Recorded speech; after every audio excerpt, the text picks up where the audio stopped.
नमस्कार मित्रांनो, आज आपण इंडक्टर या कॉम्पोनंट विषयी आज माहिती घेणार आहोत. इंडक्टर हा एक पॅसिव्ह कॉम्पोनंट आहे.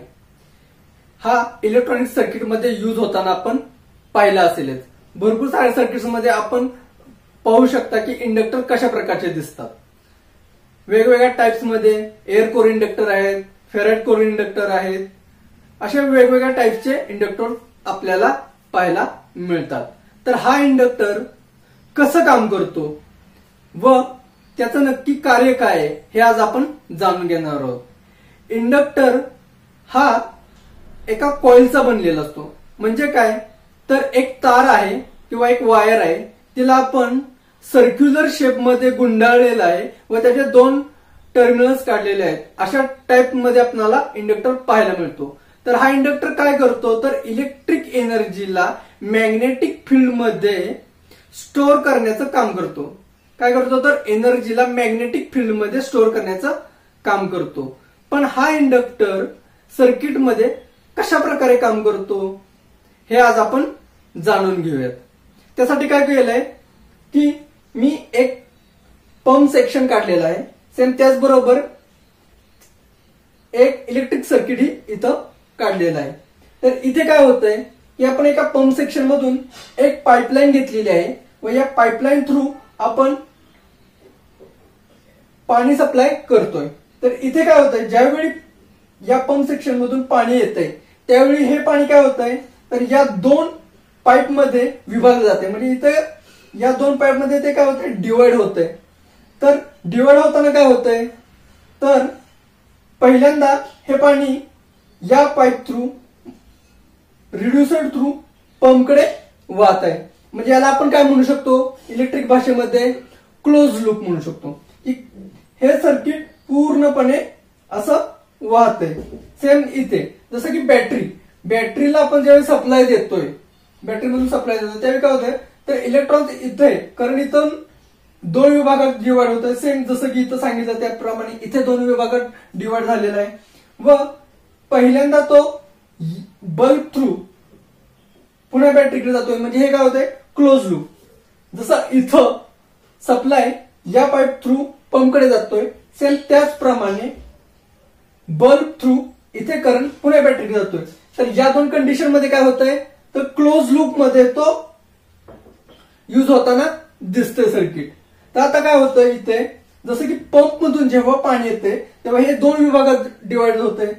तर हे व्हील म्हणजेच आपण इथे काय समजूया इंडक्टर समजूया. तर आता व्हील काय करतंय, ज्यावेळी इथून पाणी वाहतंय त्यावेळी काय होतंय तर पहिल्यांदा इथे या पाण्याचा प्रवाह हा जास्त राहतोय, कारण की रिड्युसर आहे. रिड्युसर थ्रू हे पाणी खूप वेगाने इथं वाहतंय. रिड्युसर जोडल्यामुळे काय होतंय, रिड्युसर म्हणजेच काय एखादा बल्ब जोडलाय किंवा लोड आपण रेझिस्टिव्ह जोडलेला आहे, त्यामुळे काय होतंय थोडं पाणी या पाईपच्या थ्रू ही वरती जाते व हे पाणी फुल स्पीड मध्ये वाहत नाही. का वाहत नाही, कारण की आपण इथं व्हील असल्यामुळे काय होतंय या व्हीलला फिरवायला एक गती लागत आहे, एक प्रवाहाचं स्पीड लागत आहे. तेवढा तो प्रवाह त्याला मिळत नाही. कधीपर्यंत, जोपर्यंत हे व्हील हळूहळू स्पीडली वाहत नाहीये तोपर्यंत.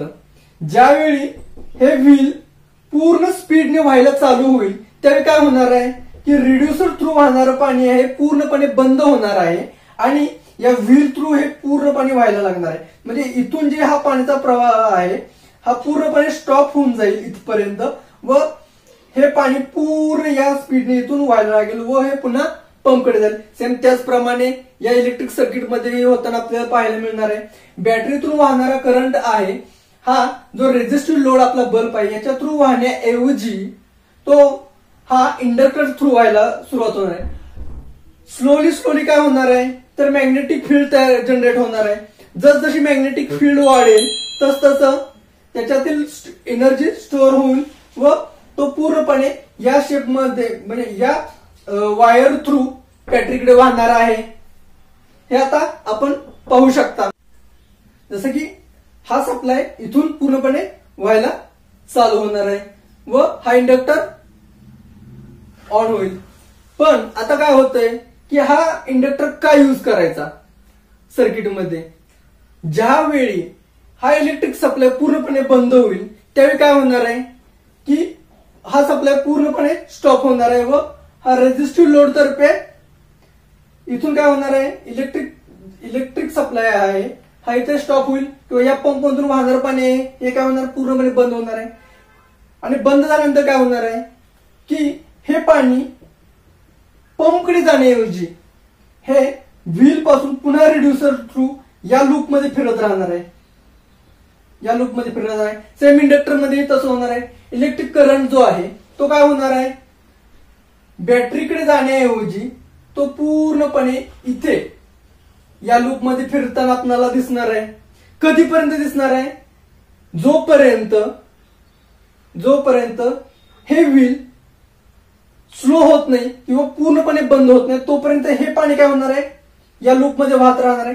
सेम त्याचप्रमाणे इथे इंडक्टर मध्ये असणारी जी एनर्जी आहे ती तोपर्यंत इथे वाहत राहणार आहे जोपर्यंत ही पूर्णपणे स्टेबल होत नाही. म्हणून आपण इथे पाहू शकता की ज्यावेळी आपण पंप बंद करतो त्यावेळी हे पूर्णपणे पाणी या लूप मध्ये वाहतं व स्लोली हे व्हील थांबून जातं व पाणी वाहणं बंद होतं. पूर्णपणे ज्यावेळी पाणी थांबेल त्यावेळी हे सर्किट पूर्ण बंद होईल. सेम तसंच इथे होताना आपल्याला दिसेल की हा इलेक्ट्रिक सप्लाय स्लोली पूर्णपणे बंद होऊन जाईल व त्याचे इलेक्ट्रॉन तिथे स्टेडी स्टेट मध्ये जातील व हे सर्किट पूर्णपणे क्लोज होईल. जसे की एखाद्या सर्किटला किंवा एखाद्या कॉम्पोनंटला स्विचिंग साठी किंवा प्रोटेक्शन साठी आपण इंडक्टन्स युज करू शकतो किंवा त्याची फ्रिक्वेन्सी वाढवण्यासाठी सुद्धा आपण इंडक्टर इथं युज होताना आपल्याला पाहायला मिळतो. हे इंडक्टरचं बेसिक वर्किंग तुम्हाला कसं वाटलं याच्यावरून तुम्हाला समजण्यासाठी सोपं जाऊ शकतं. इंडक्टर मध्ये काय होतं, ज्यावेळी आपण इलेक्ट्रिक सप्लाय देतो त्यावेळी काय होतं तर त्याच्या भोवती हे मॅग्नेटिक फील्ड तयार होतं. जसं की आता आपण पाहू शकता की इथे आपण एक इंडक्टर घेऊया. इथे आपण काय केलं, एक इंडक्टर घेऊया. या टाइप मध्ये काय तर हा इंडक्टर आहे. तर या इंडक्टर मध्ये काय होतं, ज्यावेळी इलेक्ट्रिक सप्लाय देतो त्यावेळी काय होतं की याच्या भोवती अशी मॅग्नेटिक फील्ड तयार होते, अशी मॅग्नेटिक फील्ड तयार होते.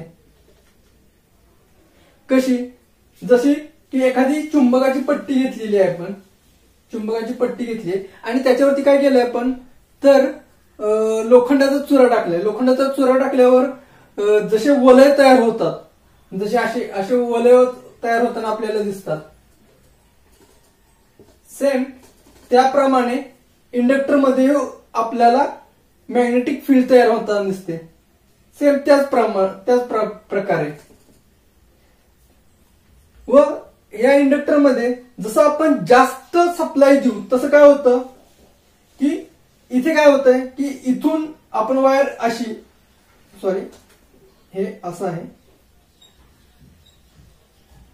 तर इथे काय होतंय की याचे अनेक वायर्स तयार होतात. काय होत आहेत तर इथे एक पॉइंट होतं, इथे एक पॉइंट होते, ही एक वायर आहे, इथून इथे ही दुसरी वायर आहे, इथून इथे तिसरी, चौथी, पाचवी, सहावी. तर या सर्व वायरी काय होत आहेत, ही एका वायरीची काय होतात अनेक वायरी तयार होतात. त्याच्यामुळे काय होते, एका वायरीतून वाहणारा मॅग्नेटिक फील्ड आणि या सर्व वायरीतून वाहणारा मॅग्नेटिक फील्ड याच्यामुळे काय होतंय त्याचं मॅग्नेटिक फ्लक्स इन्क्रीज होते, वाढतंय. त्यामुळे काय होतं इंडक्टर मध्ये मॅग्नेटिक फील्ड हे जास्त होतं व त्याच्यात इलेक्ट्रिक एनर्जी स्टोअर केली जाते. काय होते तर इलेक्ट्रिक एनर्जी स्टोअर होऊन जाते व नंतर काय होतं हेच इलेक्ट्रिक एनर्जी जेव्हा आपण सर्किट मध्ये आपण जेव्हा इंडक्टर युज करतो त्यावेळी तो काय करतो, त्याची एनर्जी जेव्हा सर्किट ऑफ होतं त्यावेळी तो त्याची एनर्जी युज करून त्या सर्किटला प्रोव्हाइड करतो व त्या कॉम्पोनंटला तो डॅमेज होण्यापासून वाचवण्याचं काम करतो किंवा त्या सर्किटला प्रोटेक्शनचं काम करताना आपल्याला इथे दिसतो. तर ही इंडक्टर म्हणजे काय ही माहिती तुम्हाला कशी वाटली, आवडली असल्यास माझ्या चॅनलला लाईक करा, शेअर करा आणि सबस्क्राईब करायला विसरू नका, जेणेकरून मी तुम्हाला असेच नवीन नवीन व्हिडिओज घेऊन येईन व इलेक्ट्रॉनिक्स विषयी माहिती देईन.